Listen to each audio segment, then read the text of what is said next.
Well, hey, this is Jerry with What's Broke Today. I'm actually refilming this video because I filmed it the first time, went back to edit it, and realized how stupid I sounded and how I did a lot of thinking and talking like I'm doing now and not really saying anything. But what we're dealing with today is my 77 Ford truck that about a year and a half ago, it's been longer than that the radio I had in it that had been in it for 30 years shot craps, quit working. One day it'd work, the next day it wouldn't. So I decided I wanted to upgrade, and since I'm driving it more, I figured I wanted, better sound, so I upgraded the stereo, speakers, added a couple of amplifiers, some small subs, which was great. Enjoyed the sound except for motor noise. I had what sounded like alternator whine and kind of a spark, kind of a clicking sound, sounded like the spark, and both of them, as the engine RPMs would change, the sound would change, which was annoying. I mean, you'd have to turn it up so loud all the time, and it still never really drowned out the noise. It actually has made it louder. And I was trying all kinds of things, trying to figure out what to do about it, and I actually finally got it figured out and got rid of it, and that wasn't even what I was trying to do. So let me walk you through what I got. Alright, so of course what I was working on at the time was the upgrade on the ignition system, getting rid of the factory ignition box. Went to a Intellitronics aftermarket ignition, which is kind of like an MSD box with multiple spark discharge. It's a digital box. You had to wire it in to the ignition switch, to my tachometer. I come over here and I cut the wires coming out of the factory style distributor and just put the pigtail on that plugged into the box. And of course we come over and hook onto the coil. And when I was running my wires over, I got over to the battery, and I had let's see which wire. It's this wire here. It had a positive and negative that had to come straight from the battery to the ignition box. So I added a fuse in the positive and then the ground.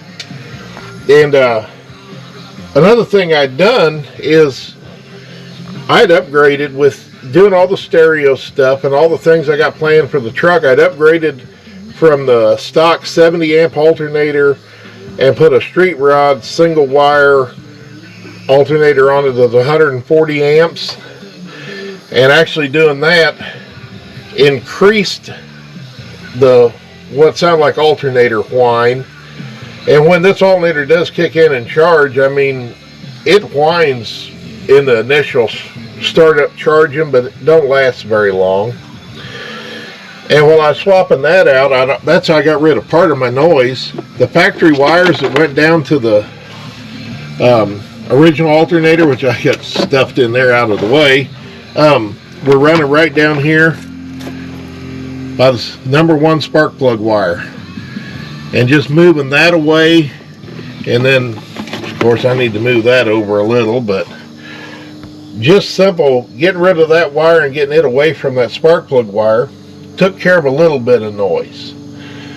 So when I was running the new wires over, I was looking at the wire that went from the battery over here to the body, and it was a hodgepodge where when we'd replaced the factory ground cable years ago, had just the little wire that come off of that, we just spliced it into the original wire that went over to the body.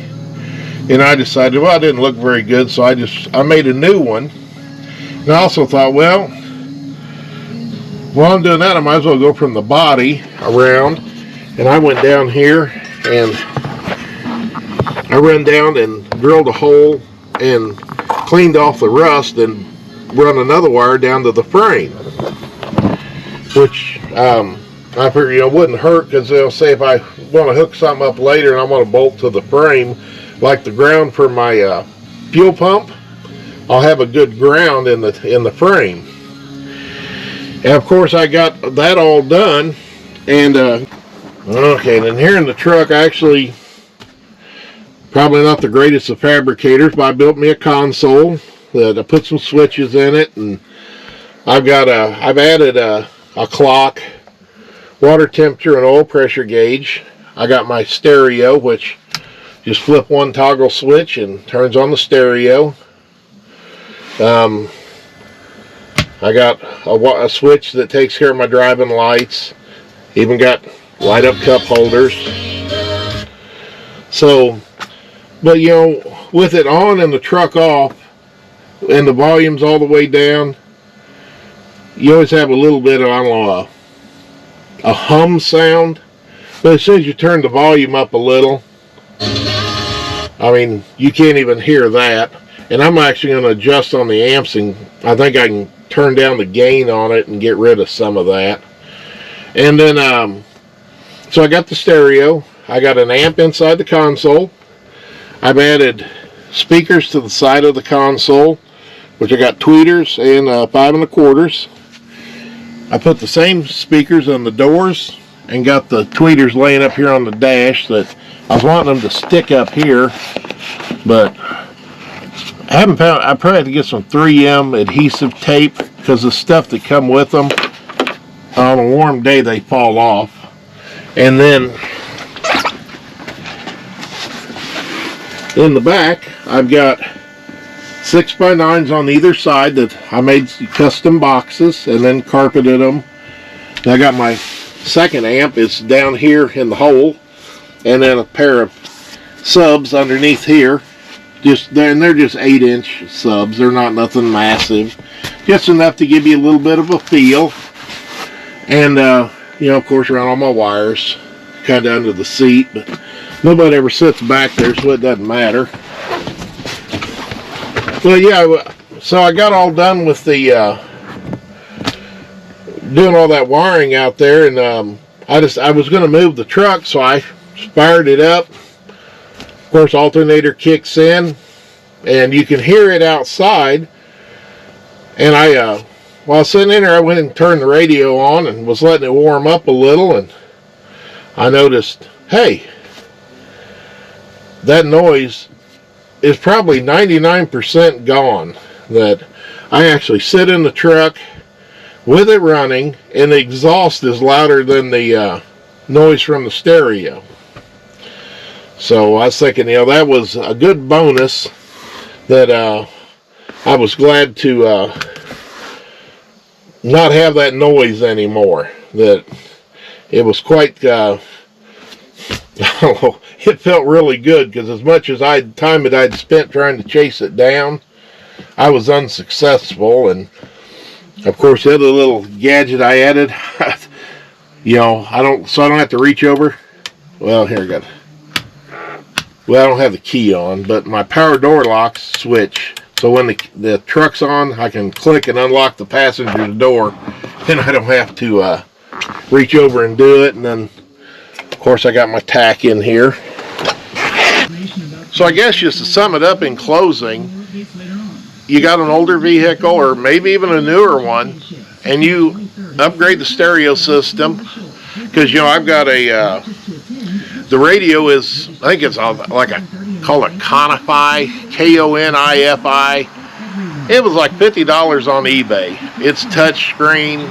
Actually, for what it is, it's actually pretty decent. A lot of reason for getting it was the size to fit in where I wanted to put it. So I've got 2 crunch amps, one up front, one in the back, and then also to help control that, I've got this thing from Expert Electronics called a PX2 Connect, which is an equalizer. That it's got 2 inputs from the head unit, and then it branch out 6 outputs to go to channels 1, 2, 3, 4, 5, and 6 for the front speakers in the console, in the door, and my 6x9s. and it also has pass through where I can come off of it and go back to the second amp for the subs, and then I can actually use the low pass filters and adjust it, to get take all the highs out, so all I get is that it's not a lot, but it's a little bit of the that feel and the boom boom sound. But basically, if you're having similar trouble, adding extra little grounds like that might fix your problem. I mean, no guarantees, because that's one of those things I did without even thinking that I was going to actually fix a problem that I had. It was just a side effect of, trying to upgrade something and do a little better and run an extra ground, which I think it's one from the body down to the frame, because I think the old ground, other than it wasn't pretty, the one from the battery to the body, it wasn't pretty, but I think it was actually working, because I was able to, I could put my test light anywhere on the, or my meter on the body anywhere that I had bare metal, and I could check battery voltage or light a test light. So yeah, but I mean, that was a handy little thing I did. Got rid of the noise. That I hope you find this helpful. I hope that if you're having similar problems, maybe this is what's going to be your answer, like it was mine, and you won't spend all the time chasing it that I did, because I probably got 1.5 years of trying different things, trying to get rid of it. I mean, rerouting wires. I mean, we could go on and on, because I tried a lot of stuff. But noise filters inline, I bought the cute little deals that plug into your RCA connectors, because stereo electronics, I mess with it. I am not an expert. This is one of those, I flew by the seat of my pants, did something, end result was accomplishing what I wanted without even knowing I was fixing it. So I appreciate you watching. If you liked the video, give me the thumbs up for the like. Feel free to subscribe, leave me comments. I appreciate you watching. Have a good day.